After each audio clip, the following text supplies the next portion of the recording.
ஸ்ரீமத் ராமாயணம் அயோத்தியா காண்டம் சர்க்கம் 20 ஸ்லோகம் 15 தேவானாம் ஹிதகாரிணம் சுபுவனே கிருத்வா அவதாரம் த்ருவம் ராமம் கௌஷிக யஜ்ஞ விக்னதனுஜக்னம் தாடகா சம்ஹாரம் நித்யம் கௌதம பத்னி சாபதலன ஸ்ரீபாதரேணும் சுபம் சம்போஹோ உத்கட சாப கண்டன மகாசத்வம் பஜே ராகவம்.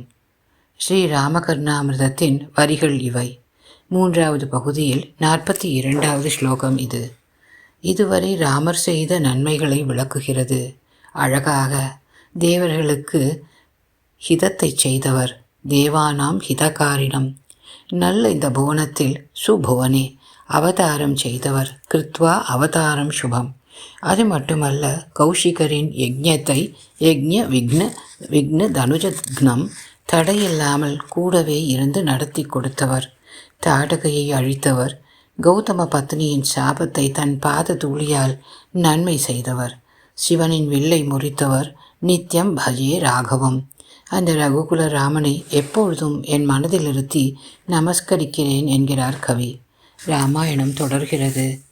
ராமனின் தாய் கௌசல்யா சா சௌமவசனா ஹிருஷ்டா நித்யம் விரதபாராயணா வெண்பட்டுடுத்தி சௌமவசனா ஹிருஷ்டா இருந்தாள். மனம் முழுக்க ஹிருஷ்டா திருப்தியுடன் இருந்தாள். அவளே தினமும் விரதங்களை அனுசரிப்பவள்தான் விரதபாராயணா. ஆம், ராமனைப் போல பிள்ளையை பெற்றதனால் எப்பொழுதும் விரதங்களை அனுசரித்து நல்லவரை காக்கும் பணியில் ஈடுபட்ட தன் மகனுக்காக வேண்டுபவள். அக்னிம் ஜுஹோதிஸ்ம ததா மந்திரவது கிருதமங்கலா.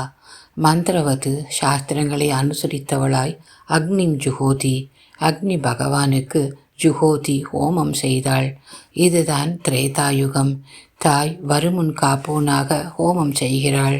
தனையனுக்காக வரப்போகிற தடைகளை எதிர்பார்த்தாள் போலும் ராமன் நுழைகிறான். பின்னர் குருஜி பட்டம்பாவிற்கும் குருஜி வேதாந்தத்திற்கும் நமஸ்காரம். பிரியமுடன் சந்திரா.